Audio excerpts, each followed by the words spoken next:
Welcome back. केम series 2021 के अंदर question की सीरीज हम लेके प्रारंभ कर रहे हैं और ये है सेट हमारा नंबर 5 केम सीरीज 05 जिसमें क्वेश्चंस हैं और ये भी महत्वपूर्ण सेलेक्टेड प्रश्न हैं जिनको हम लेके प्रारंभ कर रहे हैं। उसमें से सर्वप्रथम पहला प्रश्न है, निम्नलिखित कथनों में से कौन सा एक कथन पदार्थ के संबंध में सही नहीं है। इस टाइप के प्रश्न को अच्छी तरह से ध्यान रखें। नहीं, सही नहीं लिखा है गोला करें और यहां एक तरफ लिख दें। इसमें से आपको गलत ऑप्शन है वो सेलेक्ट करना है। किस संदर्भ में सेलेक्ट करना है? पदार्थ के संदर्भ में जो कथन गलत है उसको सेलेक्ट करना है। पहला है, कोई भी चीज जो स्थान घेरती है तथा जिसमें द्रव्यमान होता है उसको पदार्थ कहते हैं। ये परिभाषा से लिया गया पार्ट है, सही है। सेकंड है, उच्च ताप पर पदार्थ प्लाज्मा बन जाता है। प्रक्रिया आपको पता है कि यदि ठोस को गर्म किया जाता है तो वह द्रव में परिवर्तित होता है। द्रव को गर्म करने से यह गैस या वाष्प में परिवर्तित होता है और वाष्प को और अधिक गर्म किया जाता है तो वह आयनीकृत अवस्था जिसमें मुक्त इलेक्ट्रॉन और कर्नेल धनावेशित होते हैं उन दोनों के मिश्रण से निर्मित अवस्था को हम कहते हैं प्लाज्मा अवस्था। तो पदार्थ के संदर्भ में सेकंड कथन भी क्या है? सही है। तीसरे नंबर पे लिखा हुआ है, सभी पदार्थ बड़े कणों जैसे परमाणु और अणुओं से मिलकर बने होते हैं। तो यहां आपको छोटी सी प्रक्रिया ध्यान रखनी है, बड़े कण दिया गया जबकि परमाणु और अणु अति सूक्ष्म आकार के कण हैं। ऐसी स्थिति में ये कथन यहाँ पर क्या है? गलत है। अंतिम कथन भी आपको पढ़ना है, उसके बाद में आपको राइट आंसर देना है। तो यहाँ पर आप देखें, कोलॉइड पदार्थ के अपेक्षाकृत बड़े कणों से बनते हैं। तो कोलॉइड जो है वह पदार्थ के अपेक्षाकृत बड़े कण हैं उनसे निर्मित होता है, क्योंकि अति सूक्ष्म कणों से निर्मित प्रावस्था को या मिश्रण को हम विलयन कहते हैं। और विलयन में विलय के आकार को बढ़ाकर यदि थोड़ा बढ़ा दिया जाए, बड़ा कर दिया जाए तो कोलॉइड प्रावस्था प्राप्त होती है, कोलॉइड अवस्था बनती है। इसका मतलब ये कथन भी सही है। ऐसी स्थिति में आपका राइट आंसर कौन सा हो जाएगा? थर्ड ऑप्शन आपका राइट आंसर है। इसी के साथ में नेक्स्ट प्रश्न और लेते हैं, पदार्थ की खोजी गई नवीनतम अवस्था कौन सी है? पदार्थ की मूलतः हम 5 अवस्थाएं मान के चलते हैं, उनमें से सबसे नई अवस्था आपको सिलेक्ट करनी है, जिसमें है एक ठोस, फिर द्रव, उसके बाद गैस, चौथी वाष्प या प्लाज्मा अवस्था और पांचवी अवस्था है उसी को हम नवीनतम अवस्था मानते हैं। और यहां पर लिखी गई बोस-आइंस्टीन संगणित या BEC के नाम से प्रदर्शित की गई अवस्था पदार्थ की नवीनतम अवस्था है और इसे हम पदार्थ की 5वीं अवस्था कहते हैं। क्या कहा जाता है? 5th स्टेट कहा जाता है, 5वीं अवस्था कहा जाता है। नेक्स्ट हम बात करते हैं, बिना द्रव में बदले ठोस से सीधे गैस अवस्था में और गैस से सीधे ठोस में अंतः परिवर्तन की प्रक्रिया को क्या कहा जाता है? इस परिवर्तन को हम क्या कहते हैं? तो ऑप्शन दिए गए हैं, संलयन, ऊर्ध्वपातन, विसरण, पायस। तो इसमें से राइट आंसर है ऊर्ध्वपातन या इसी को हम कहते हैं सब्लिमेशन। ऊर्ध्वपातन या सब्लिमेशन कहा जाता है और यही ठोस के सीधे गर्म करने पर ठोस से सीधी गैस में और गैस का ठंडे करने पर सीधे ठोस में अंतः परिवर्तन को हम ऊर्ध्वपातन या सब्लिमेशन कहते हैं। तो इसका राइट आंसर हो जाएगा नंबर 2। थर्ड नंबर पे आ जाइए, बर्फ पानी पर तैरती है, क्या कारण है? तो बर्फ वास्तव में पानी के ऊपर तैरती है और उस तैरती हुई बर्फ क्यों तैर रही है उसका कारण आपको यहां से सेलेक्ट करना है। बर्फ में वायु भरी होती है, बिल्कुल गलत है। बर्फ के अंदर किसी तरह की कोई वायु नहीं होती है। सेकंड, बर्फ का घनत्व पानी से कम होता है, बिल्कुल सही है। बर्फ का घनत्व पानी से कम होता है और घनत्व कम होने के कारण ही बर्फ पानी के ऊपर तैरती हुई अवस्था में रहती है, जिसमें से बर्फ का 1/9 भाग बर्फ जल से ऊपर की ओर रहता है और बाकी का जो 8/9 भाग है वो पानी के अंदर डूबी हुई अवस्था में रहता है और ये सब प्रक्रिया घनत्व में परिवर्तन के कारण होती है। तो बर्फ कम या निम्न घनत्व युक्त होने के कारण जल के ऊपर या पानी के ऊपर तैरती हुई अवस्था में पाई जाती है। जैसे टाइटैनिक हादसा जो हुआ है 1912 के अंदर, तो वो टाइटैनिक हादसा भी इस तैरती हुई बर्फ के कारण ही हुआ था। ऐसे ही पानी का बर्फ से अधिक गर्म होना, कोई मतलब नहीं है इसका, तैरने से कोई अर्थ नहीं है, तैरने से कोई मतलब भी नहीं है। तो बर्फ का घनत्व पानी से ज्यादा होता है, गलत है। तो ये भी प्रक्रिया यहाँ पर क्या होगी, गलत। तो हमारा राइट आंसर है बर्फ का घनत्व पानी से कम होता है, या उल्टा कहें बर्फ का आयतन पानी से क्या होता है, अधिक होता है। अगर मैं आयतन की बात करता हूं तो बर्फ का आयतन हमेशा जल के आयतन से अधिक होता है। और यदि इसका कारण पूछे तो कारण आपको ध्यान रखना है, हाइड्रोजन बंध के कारण अणुओं के मध्य रिक्त स्थान उपस्थित रहता है और उसी रिक्त स्थान के कारण ही बर्फ का घनत्व घटकर कम हो जाता है तथा आयतन बढ़ जाता है। और इसीलिए बर्फ अधिक आयतन युक्त और कम घनत्व युक्त होने के कारण जल या पानी के ऊपर तैरती हुई अवस्था में पाई जाती है। इसके अलावा भी अगर आपको प्रक्रिया इसके अंदर पूछी जाए इससे बर्फ के, तो हाइड्रोजन बंध के कारण एक तो रिक्त स्थान है, इसकी वजह से आयतन बढ़ता है। या फिर अगर आप जल के जो या पानी सप्लाई के जो पाइप हैं वो आपने देखा होगा, यदि सीमेंट या लोहे के पाइपों का उपयोग यदि वाटर सप्लाई के लिए किया जाता है तो ठंडे प्रदेशों के अंदर इन पाइपों में बर्फ जमने से जल का आयतन बढ़ता है और उसकी वजह से ऐसे पाइप फट जाते हैं। इसलिए जहां अधिक ठंड पड़ती है वहां पर इन पाइपों को प्लास्टिक से निर्मित किया जाता है या प्लास्टिक के पाइप्स का उपयोग वाटर सप्लाई के लिए किया जाता है, ताकि बर्फ जमने पर उसके अंदर जो आयतन में हल्की सी वृद्धि होगी वो इस प्लास्टिक पाइप के फैलने से, प्लास्टिक टूटेगा नहीं और फैलने के कारण जो आयतन में वृद्धि होगी वो इसको सहन कर देती है, या प्लास्टिक उस वृद्धि को सहन कर देता है, टूटता नहीं। तो इसलिए तो ठंडे प्रदेशों के अंदर पानी के सप्लाई के जो पाइप हैं उनके फटने की प्रक्रिया क्यों होती है, तो उसका कारण भी यही है, बर्फ जमने पर जल के आयतन में वृद्धि होती है, इसलिए ये पाइप जो वाटर सप्लाई पाइप हैं वो फटने की संभावना रहती है। तो इस तरीके से रिलेटेड जो भी प्रश्न है वो यहाँ पर इसके साथ ही हम ले रहे हैं। अगला प्रश्न है, निम्नलिखित कथनों में से कौन सा एक सही नहीं है, गलत है। तो इसमें भी आप क्या करेंगे, अंडरलाइन करेंगे, पहले गोला कर देंगे और उसके बाद में यहाँ लिख देंगे गलत, अर्थात आपको यहाँ पर गलत कथन सेलेक्ट करना है। एग्जाम में भी ये तरीका काम में लेंगे। पहला है, वाष्पीकरण की दर तापमान पर निर्भर करती है। ताप बढ़ने और घटने के साथ वाष्पीकरण की दर परिवर्तित होती है। सेकंड ऑप्शन दिया है, वाष्पीकरण की दर वायुमंडल की तरफ खुले हुए पृष्ठीय क्षेत्रफल पर नहीं वरन द्रव्य के आयतन पर निर्भर करती है। ये गलत है कंप्लीटली, क्योंकि वाष्पीकरण की जो दर है ये वायुमंडल की तरफ खुले हुए पृष्ठीय क्षेत्रफल पर निर्भर करती है, जबकि आयतन पर निर्भर नहीं करती है। तो खुला हुआ पृष्ठ जितना ज्यादा होगा वाष्पीकरण की दर उतनी ही अधिक हो जाएगी। इसका मतलब सेकंड कथन गलत है। और इसी का आपने सुना होगा कि यदि चाय हम कप में या गिलास में लेके पी रहे हैं तो ठंडी होने में कम समय लगेगा, क्योंकि उसका पृष्ठ जो वायुमंडल के संपर्क में है वो कम है। लेकिन यदि उसी चाय को तस्तरी या प्लेट में ले लिया जाए तो उसका पृष्ठीय क्षेत्रफल अधिक हो जाता है, जिससे चाय जल्दी ठंडी हो जाती है। तो प्लेट में लेकर के चाय पीनी हो या जल्दी पीनी हो तो प्लेट या कटोरी में लेके चाय पी जाए तो पृष्ठीय क्षेत्रफल बढ़ने के कारण वाष्पीकरण की दर बढ़ेगी, जिससे चाय जल्दी ठंडी हो जाती है। वाष्पीकरण की दर परिवेश की आर्द्रता पर निर्भर होती है। वाष्पीकरण की दर परिवेश की आर्द्रता पर निर्भर होती, बिल्कुल राइट है। अगर वायुमंडलीय आर्द्रता बहुत ज्यादा है या नमी वायुमंडल में ज्यादा है तो वाष्पीकरण की दर कम होगी, और नमी यदि कम है तो वाष्पीकरण की दर क्या होगी, अधिक होगी। तो ये भी बिल्कुल राइट है।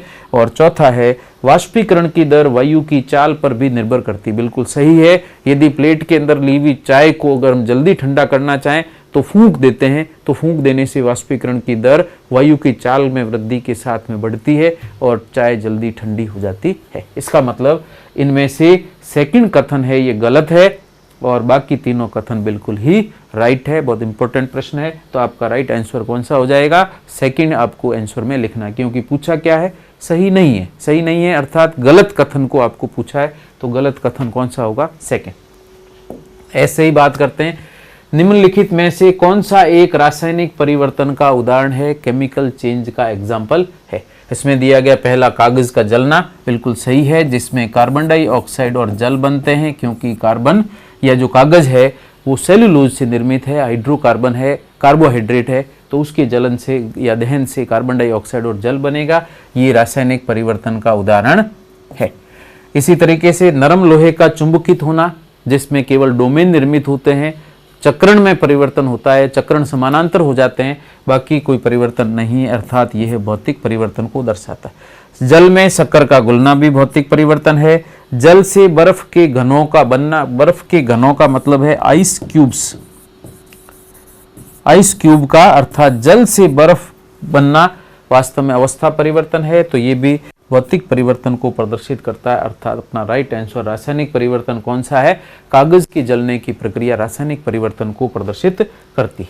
नेक्स्ट प्रश्न है, निम्न में से कौन सा रासायनिक परिवर्तन का उदाहरण है? इसमें डायरेक्ट प्रश्न है, केमिकल चेंज का एग्जाम्पल आपको लेना है। पहला है, प्रिज्म से गुजरने पर श्वेत प्रकाश का 7 रंगों में विभक्त होना, ये भौतिक परिवर्तन है। तरंग दैर्ध्य, इसमें हम अलग अलग तरंग दैर्ध्य के प्रकाश को अलग अलग कर रहे हैं, ये भौतिक परिवर्तन की श्रेणी में आता है, रासायनिक परिवर्तन नहीं है। सब्जियों को पकाने पर उनका मुलायम हो जाना, बिल्कुल राइट है, ये इसका रासायनिक परिवर्तन को दर्शाता है। इसके अलावा भी कथन ना पढ़े। तीसरा ऑप्शन है, सानी हुई मिट्टी का सूखने पर भंगुर हो जाना। सानी हुई या सनी हुई का मतलब है गीली मिट्टी का सूखने पर भंगुर हो जाना भी यहाँ पर भौतिक परिवर्तन है। इसमें किसी प्रकार की कोई रासायनिक प्रक्रिया नहीं होती है, संरचना में कोई परिवर्तन नहीं होता। ऐसे नमक का पानी में घुलना, डिसोल्यूशन, आयनीकरण प्रक्रम है केवल, और इसमें पानी को अगर निष्कासित किया जाए तो ये मूल अवस्था में लौट आता है। ऐसी स्थिति में ये नमक का पानी में घुलना क्या है? भौतिक परिवर्तन की श्रेणी में आता है। तो यहाँ आपको पूछा है, निम्न में से कौन सा रासायनिक परिवर्तन का उदाहरण है? तो इसमें रासायनिक परिवर्तन आपके कौन सा है? केवल सेकंड, बाकी थर्ड और फोर्थ यहाँ पर भौतिक परिवर्तन को प्रदर्शित करते हैं, तो राइट आंसर हो जाएगा नंबर सेकंड। इसी तरीके से निम्नलिखित में से कौन सा रासायनिक परिवर्तन का उदाहरण है? केमिकल चेंज का एग्जाम्पल पूछा है। आप ऑप्शन देखें और आंसर निकालें। सोडियम क्लोराइड का क्रिस्टलीकरण, बर्फ का गलन और दुग्ध का आस्कंदन या फटना या स्कंदन। इन तीन में से आपको सिलेक्ट करना रासायनिक परिवर्तन या केमिकल चेंज का उदाहरण कौन सा है। तीन वापस में पढ़ रहा हूँ, सोडियम क्लोराइड का क्रिस्टलीकरण, बर्फ का गलन, तीसरा है दुग्ध का आस्कंदन।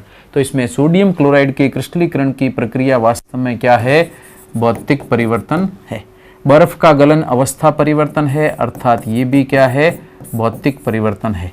दुग्ध का आस्कंदन या स्कंदन प्रक्रम, क्योंकि दुग्ध वास्तव में क्या है? कॉलॉइड है, और कॉलॉइड का आस्कंदन या स्कंदन होता है या फटने की प्रक्रिया होती है या पनीर निर्माण होता है, तो ये वास्तव में रासायनिक परिवर्तन को प्रदर्शित करता है, भौतिक परिवर्तन को नहीं दर्शाता। तो ऐसी स्थिति में रासायनिक परिवर्तन केवल किसमें? एक में है, तो आपका राइट आंसर हो जाएगा केवल स, जो सेकंड ऑप्शन में दिया गया है।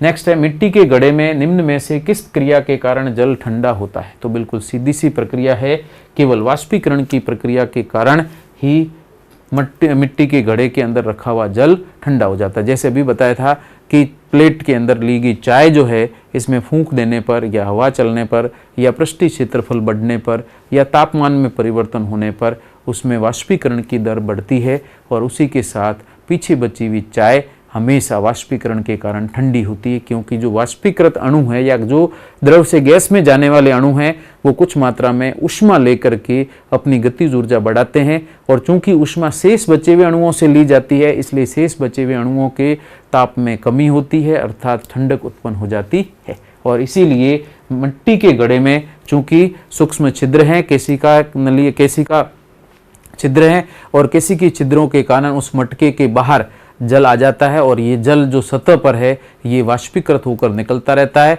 और ऐसी स्थिति में शेष बचे हुए मटके के अंदर जल के अणु हैं, उनका टेम्परेचर घटकर कम हो जाता है या ऊर्जा घटकर कम हो जाती है, और इसीलिए कहा जाता है वाष्पीकरण की प्रक्रिया द्वारा मिट्टी के घड़े में रखा हुआ जल हमेशा ठंडा होता है। तो वाष्पीकरण ही इसका राइट आंसर है। नेक्स्ट के अंदर बात करें, ठोस से द्रव और द्रव से गैस में रूपांतरित होने वाले कार्बन डाइऑक्साइड के नमूने में क्या परिवर्तन होगा? तो कार्बन डाइऑक्साइड ही है जो कि पहले ठोस से बदल रहा है द्रव में, और फिर द्रव से बदल रहा है गैस में। तो केवल अवस्था परिवर्तन है, रासायनिक संगठन में कोई परिवर्तन नहीं होता है, तो ये वास्तव में भौतिक परिवर्तन को दर्शाता है। इसमें क्या क्या परिवर्तन होंगे? तो पहला देखिए, द्रव्यमान में परिवर्तन बिल्कुल नहीं, पदार्थ की केवल अवस्था बदल रही है, इसलिए संगठन में परिवर्तन न होने के कारण द्रव्यमान में कोई परिवर्तन नहीं होगा। घनत्व में परिवर्तन बिल्कुल सही है, ठोस है तो घनत्व हमें अधिक होगा और द्रव में घनत्व उससे कम और गैस में घनत्व बहुत ही कम हो जाता है। इसका मतलब राइट आंसर है घनत्व में परिवर्तन। इसके अलावा संयोजन में परिवर्तन बिल्कुल नहीं होता। कार्बन डाइऑक्साइड ठोस अवस्था में भी ये सूत्र प्रदर्शित करेगी, द्रव में भी और गैस अवस्था में भी सूत्र यही रहता है। और एक चीज और ध्यान रखना, शब्द एक आता है ड्राई आइस, तो ध्यान रखना ड्राई आइस किसको कहा जाता है? ठोस कार्बन डाइऑक्साइड को हम ड्राई आइस के नाम से प्रदर्शित करते हैं। ये ड्राई आइस, कार्बन डाइऑक्साइड की ठोस अवस्था को ड्राई आइस के नाम से प्रदर्शित किया जाता है और इसका उपयोग ज़्यादातर जो कंटेनर वगैरह हैं उनको ठंडा रखने के लिए किया जाता है, या फिर जो शीत गृह हैं जहाँ पर कि सब्जियां वगैरह या किसी पदार्थों को संग्रहित किया जाता है, निम्न ताप पर संग्रहित किया जाता है, तो वहाँ का ताप घटाने के लिए ड्राई आइस कार्बन डाइऑक्साइड का उपयोग किया जाता है। संयोजन में परिवर्तन बिल्कुल नहीं होता, CO2 के सूत्र और उसमें संगठन में परिवर्तन नहीं, संयोजन में भी कोई परिवर्तन नहीं होगा। भौतिक गुणों में कोई परिवर्तन नहीं होता है, तो भौतिक गुणों में चूंकि परिवर्तन होता है इसका मतलब ये प्रक्रिया भी नहीं होगी। तो केवल घनत्व बदलता है, भौतिक गुणों बाकी वाले तीनों पॉइंट इसमें बिल्कुल गलत हो जाएंगे। तो आपका राइट आंसर होगा घनत्व में परिवर्तन ही होता है। अगला है, फिटकरी गंदे पानी को किस प्रक्रिया के द्वारा स्वच्छ करती है? क्योंकि गंदा पानी जो भी है यह क्या है? रेत का जल में कोलॉइड है, रेत के कणों का जल में कोलॉइड है और कोलॉइड को हम फिटकरी मिलाने पर ये किसमें परिवर्तित हो जाता है? अलग से कण पृथक हो जाते हैं, अर्थात रेत कण अलग हो जाएंगे और स्वच्छ जल इसमें अलग हो जाता है और इस प्रक्रिया को हम नाम देते हैं स्कंदन। क्योंकि ये कोलॉइड है तो कोलॉइड में से विलेय कणों को या प्रक्षिप्त प्रावस्था को पृथक करने की प्रक्रिया को स्कंदन कहा जाता है या कोएग्यूलेशन कहते हैं। तो कोगुलेशन प्रक्रम द्वारा हम इसको सही करते हैं। तो पहला है अवशोषण प्रक्रिया द्वारा, नहीं। अधिशोषण द्वारा, नहीं। तो राइट आंसर हो जाएगा स्कंदन, या इसको कहते हैं कोएग्यूलेशन के द्वारा ये प्रक्रिया संपन्न होती है। और लास्ट है डायलिसिस, डायलिसिस तो ये भी नहीं है, ये केवल कहाँ काम में ली जाती है?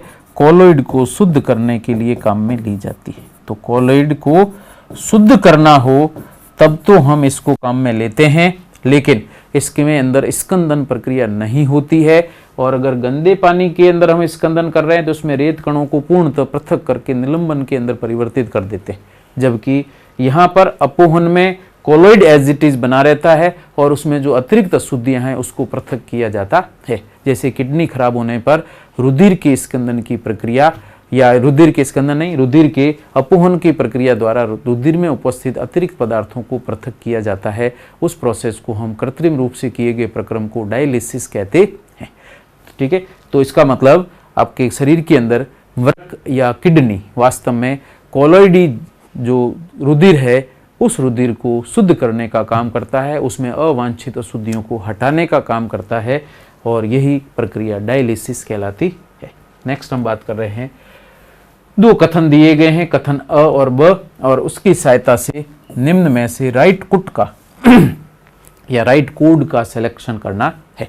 पहला है कथन अ, गर्म किए जाने पर नीले कॉपर सल्फेट का काले क्यूप्रिक ऑक्साइड में परिवर्तन। नीले कॉपर सल्फेट अर्थात कॉपर सल्फेट 5H2O नीले रंग का है, गर्म करने पर यह क्यूप्रिक ऑक्साइड के अंदर परिवर्तित हो जाता है, CuO में बदलता है। यह रूपांतरण भौतिक परिवर्तन है? बिल्कुल नहीं है, संगठन में कंप्लीट परिवर्तन हो रहा है, इसलिए पहला कथन क्या हो जाएगा? गलत हो जाएगा। ठीक है। सेकंड कथन ब, कोई परिवर्तन जिसमें रासायनिक संयोजन अपरिवर्तित रहता है भौतिक परिवर्तन कहलाता है। तो जिसमें कोई परिवर्तन जिसमें रासायनिक संयोजन अपरिवर्तित रहता है अर्थात रासायनिक संयोजन नहीं बदलता है उसको भौतिक परिवर्तन कहते हैं। तो बिल्कुल सही है, तो सेकंड कथन यहाँ पर क्या है? सही है। अब इसके आधार पर कुट का सिलेक्शन करें। दोनों कथन व्यष्टितः सत्य हैं, गलत है, एक गलत है, एक असत्य है और एक सत्य है। इसका मतलब पहला आंसर नहीं होगा। दोनों कथन व्यष्टितः सत्य हैं, ये भी वापस गलत हो गया। तीसरा है कथन असत्य है लेकिन कथन ब असत्य है, तो ये भी गलत हो जाएगा।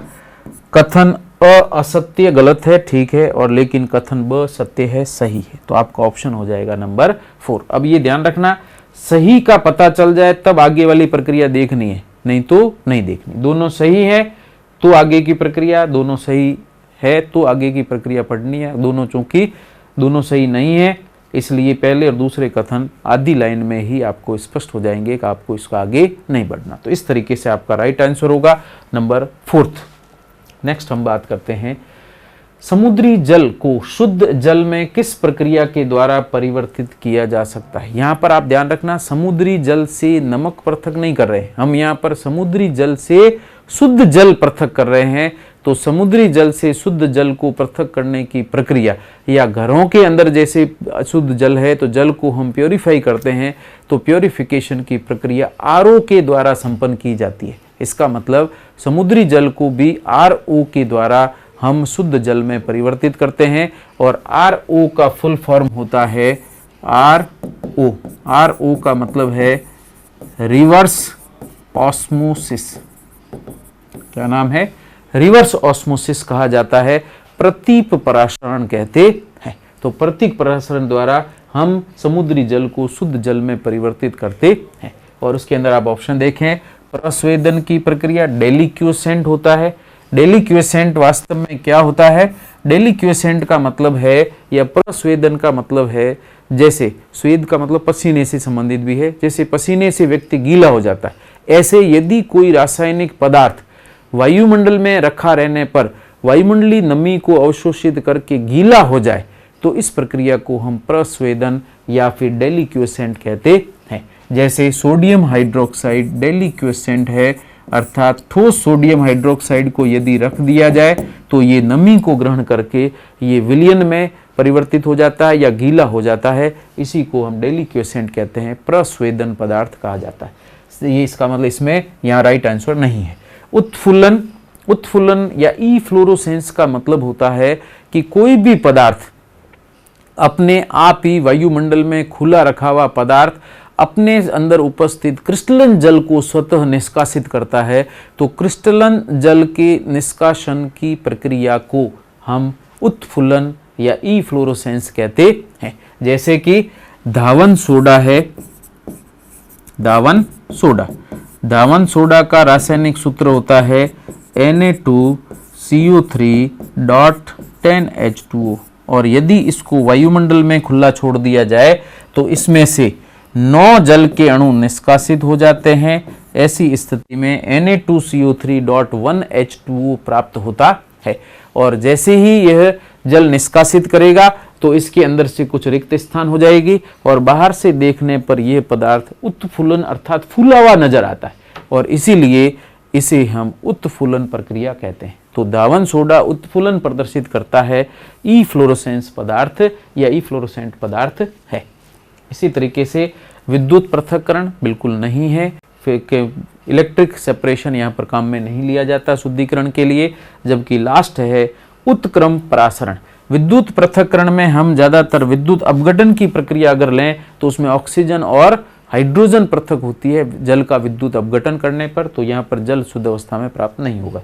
लेकिन उत्क्रम परासरण या रिवर्स ऑस्मोसिस जो दिया गया है, तो एग्जाम में ध्यान रखना आरओ लिखा हुआ नहीं आता है, लेकिन साथ में यदि इंग्लिश वर्जन दिया है तो जरूर इस तरह के शब्दों के लिए इंग्लिश वर्जन देखें, ताकि आपकी कहीं पर भी हिंदी के शब्द में कोई क्लिष्ट शब्द है या नहीं पढ़ा हुआ है तो उसका इंग्लिश रूपांतरण आपको अच्छी तरह से ध्यान रह जाए और उसका सही अर्थ भी पता लग जाए। तो ऐसी स्थिति में आपका राइट आंसर होगा नंबर 4। और आरओ का यहाँ पर फुल फॉर्म भी लिखा है रिवर्स ऑस्मोसिस, इसको हम उत्क्रम परासरण भी कहते हैं या फिर इसको प्रतीप परासरण भी कहा जाता है। जो भी शब्द दिया जाए इसी तरीके से प्रदर्शित करते हैं। तो आपका राइट आंसर होगा समुद्री जल को शुद्ध जल में किस प्रक्रिया द्वारा बदलते हैं, तो उसका राइट आंसर है उत्क्रम परासरण या रिवर्स ऑस्मोसिस के द्वारा इसको संपन्न करते हैं। नेक्स्ट है निम्नलिखित में से कौन सा एक कॉलॉइड नहीं है। वापस ध्यान रखना, अंडरलाइन कर लेना, नहीं है ये ऑप्शन निकालना है, कॉलॉइड नहीं है। तो सबसे पहले कॉलॉइड लिखते जाएं कौन कौन से हैं, फिर आपका राइट आंसर आएगा, गलती नहीं होगी। तो सबसे पहले लिखा गया दूध, या इसको कहते हैं दुग्ध, और ये वास्तव में क्या है, कॉलॉइड है। दुग्ध क्या है, कॉलॉइड है।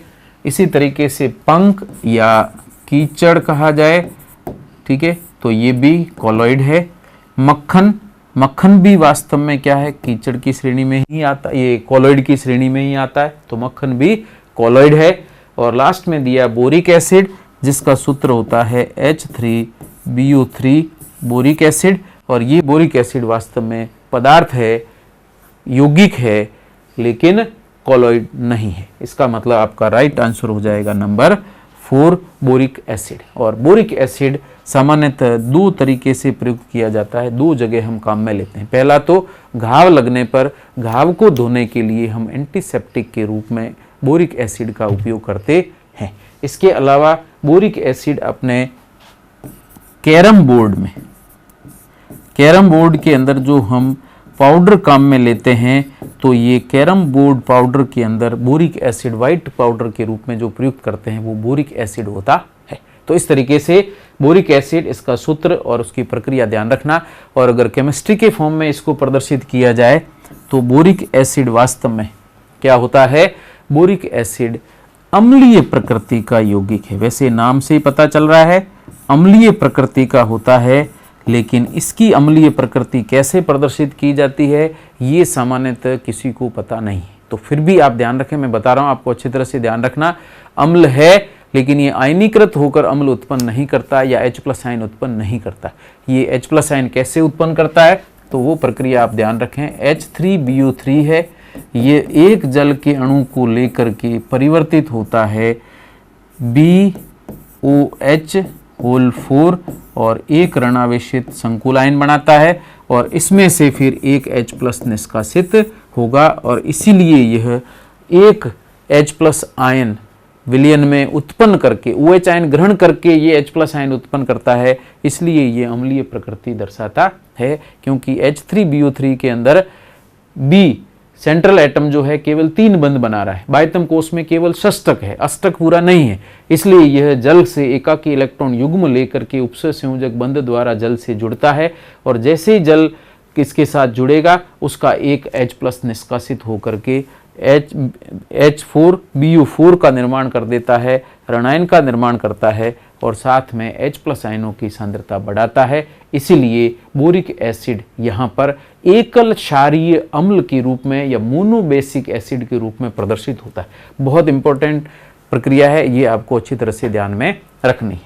नेक्स्ट और आज का लास्ट प्रश्न हम करते हैं, निम्नलिखित में से कौन से रासायनिक परिवर्तन नहीं है। तो इसमें से रासायनिक परिवर्तन नहीं है, इसको घेरा कर दीजिए।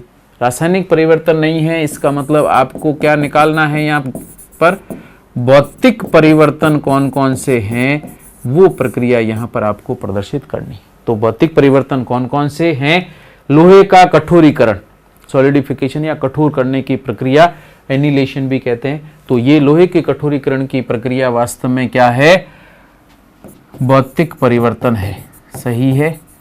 सेकंड दिया गया है, लोहे के चारों ओर विद्युत धारा प्रवाहित करने पर लोहे के टुकड़े को विद्युत चुंबक में बदलना, इसमें हम डोमेन व्यवस्थित करते हैं।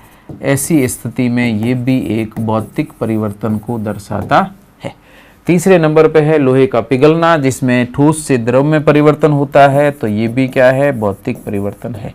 लेकिन लास्ट में आप देखें लोहे पर जंग लगना, तो लोहे पर जंग लगने की प्रक्रिया में लोहा के संगठन में परिवर्तन हो जाता है, और ऐसी स्थिति में लोहे पर जंग लगना रासायनिक परिवर्तन है, भौतिक परिवर्तन नहीं है। तो आपका राइट आंसर, प्रश्न पूछा क्या है, रासायनिक परिवर्तन नहीं है।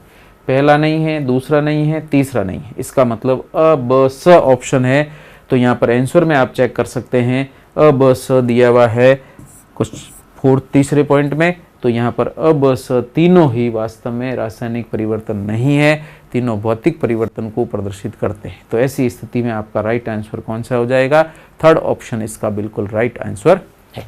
तो इसके साथ ही आज की क्विज जो हम ले रहे थे वो कंप्लीट हो जाती है और इसमें जो क्वेश्चंस लिए गए हैं बहुत इंपॉर्टेंट है और उस क्वेश्चंस के अलावा अतिरिक्त सूचनाएं भी आपको यहाँ पर दी गई है। अपने आप को चेक करिए आपकी क्या स्थिति है। और ये जनरल कंपटीशन एग्जाम्स के अंदर विज्ञान से रिलेटेड या रसायन विज्ञान से रिलेटेड जो जो प्रश्न पूछे जाते हैं उन प्रश्नों को हम यहाँ पर हल कर रहे हैं। ये रीट एग्जाम के लिए भी और सेकंड ग्रेड, फर्स्ट ग्रेड या अन्य किसी भी कॉम्पिटिटिव एग्जाम जिसमें जनरल साइंस है, वहाँ जनरल साइंस के अंदर ऐसे प्रश्न पूछे जाते हैं।